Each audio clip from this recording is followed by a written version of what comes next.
Indépendance totale. 7h, 10h sur Radio Courtoisie, ligne droite, Corentin Périni. C'est l'heure de la chronique de Arthur de Vatrigan, directeur de la rédaction de l'Incorrect. Bonjour Arthur de Vatrigan. Bonjour Maud, c'est pas évident de passer après votre invité, C'était passionnant mais c'est pas un cadeau que vous me faites. Alors aujourd'hui vous allez nous parler de la Manif pour tous, devenue il y a quelques mois le syndicat de la famille. Pourquoi ? Parce que tout simplement, malheureusement, il y a une actualité, vous ignorez probablement le savoir, mais en 2020, Ursula von der Leyen expliquait, je la cite, que si vous êtes parent dans un pays, vous êtes parent dans tous les pays. Traduction, la présidente de la Commission européenne promettait une reconnaissance de toutes les parentalités par les États membres de l'Union européenne.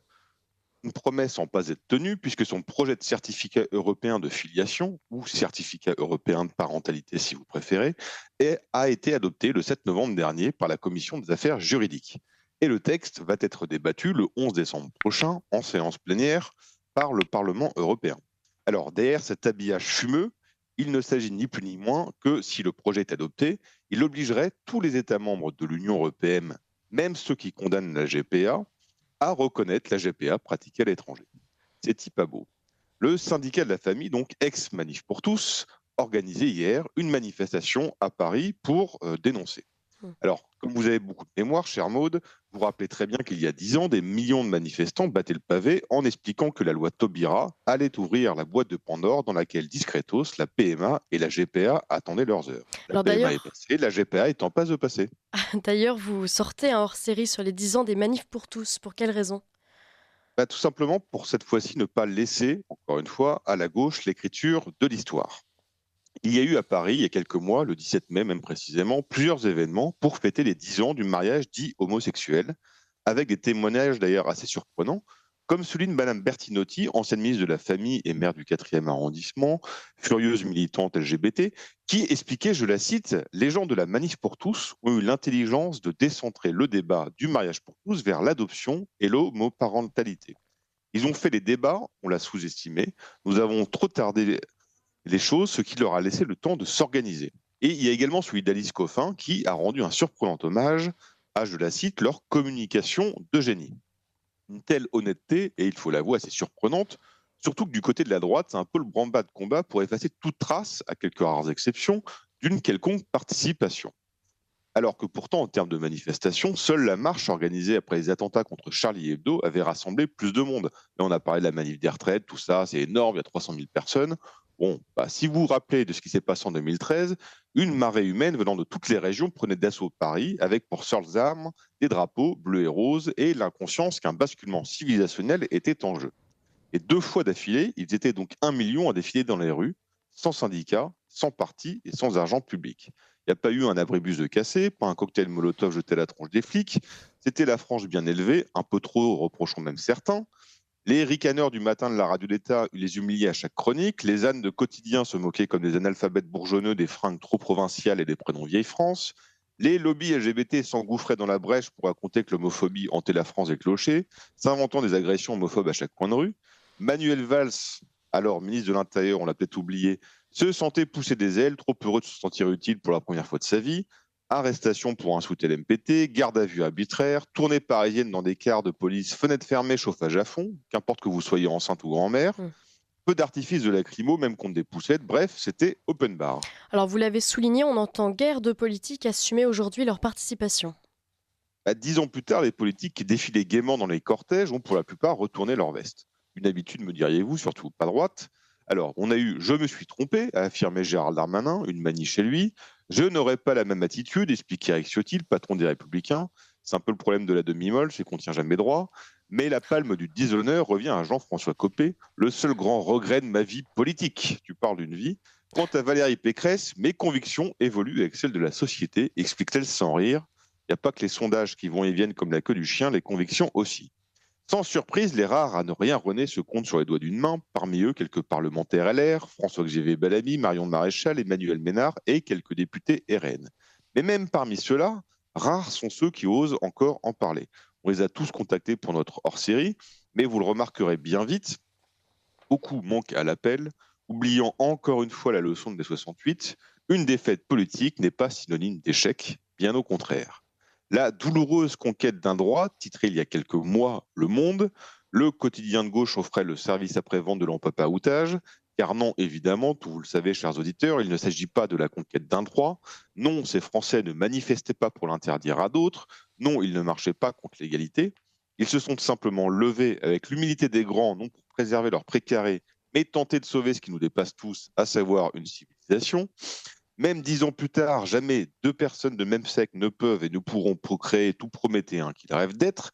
Les mêmes qui hurlent à la science destructrice et qu'on cause OGM, mais ponctuent chacune de leurs phrases de progrès ou de sens de l'histoire, ne rêvent que de droit pour assouvir leurs désirs. Qu'importe la GPA, qu'importe la PMA, qu'importe la fabrique d'un enfant sans origine, ils habillent ça de réforme de société ou de civilisation pour mieux masquer une rupture anthropologique comme il n'en a jamais existé depuis que l'homme est l'homme, à savoir la désinstitutionnalisation du mariage qui articulait la différence des sexes et des générations. Alors c'est pourquoi on a voulu faire ce hors-série, raconter comme jamais il avait été raconté ce récit d'un mouvement qui, comme l'explique Jean-Yves Camus dans nos pages, a été une singularité dans l'histoire des droites, un mouvement au cours duquel a émergé une vraie génération qui s'est engagée en politique, qui s'est engagée dans les médias, qui s'est engagée dans les associations. Et comme l'a merveilleusement écrit Richard de Sèze en fin de ce hors-série, ils sont descendus dans la rue car la rue leur appartient comme à tous les Français. La manifestation est un commun qui naît, se développe et se dissipe dans un commun, la rue.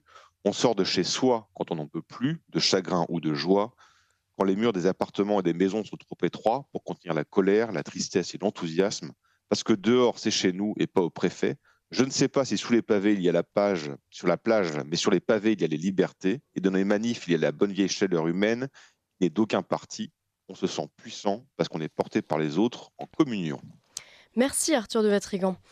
Alors on va parler rapidement de ce buzz de Juliette Briens, votre journaliste Juliette Briens, qui a marqué les esprits cette semaine face à Moundir sur TPMP. Là aussi, ce chroniqueur s'est illustré par sa détestation de la France et plus généralement de sa civilisation, mais de son histoire en particulier. Qu'en avez-vous pensé ? Ce qui était assez amusant, c'est qu'au moment où il a fait sa chronique, alors peut-être pour ceux qui n'ont pas suivi, il a interpellé Elisabeth Lévy, il me semble que c'est un mercredi, en lisant une lettre avec un... On a cru au départ que c'est une émotion, mais en fait c'est juste qu'il lisait quelque chose qu'il ne comprenait pas. À tel point qu'il a cité le mot Blitzkrieg en disant Blitzkrieg. C'est un peu bizarre. Bon, bref, c'était nul, ridicule et surtout faux de A à Z. Donc, Juliette, évidemment, a réagi immédiatement parce qu'il faut savoir qu'à ce moment-là, Elisabeth n'a pas réagi, tout simplement, Elisabeth Lévy n'a pas réagi parce qu'elle sortait de la diffusion des images atroces, comme vous l'imaginez, des attentats du Hamas. Forcément, ça choque un peu. Et quand il y a une espèce de crétin qui vous fait la morale en expliquant, vous savez ce que ça vous rappelle, Dachau, la Gestapo, ça vous parle, à quelqu'un qui s'appelle Lévy, c'est un peu bizarre. Donc, elle n'a pas voulu répondre. Bon, voilà, parce que choquée, parce que surprise. Et puis en plus, bon, vous savez, dans ce genre de plateau, vous avez une meute contre vous. Bref, ça a énervé Juliette au quart de tour qui a diffusé la vérité sur les réseaux sociaux, qui a donc été invitée et a répondu factuellement à ce débile tout ce qu'il racontait sur l'histoire qui était faux. Et il n'a pas répondu. Il répondait pas à part extrême droite, espèce de cri d'hyène absurde. Bref, et en fait, il n'a pas répondu pour une raison très simple, c'est que le F de Chouche qu'il a révélé, c'est qu'il a pompé intégralement une lettre d'une cégétiste musulmane écrite il y a 2 mois. Donc, ça m'a rappelé, vous savez, le téléphone arabe. Il y a quelqu'un qui dit un truc, quelqu'un qui le répète, quelqu'un qui le répète. On est parti d'un truc faux, on arrivait à un truc encore plus faux à la fin, ce qui était complètement grotesque.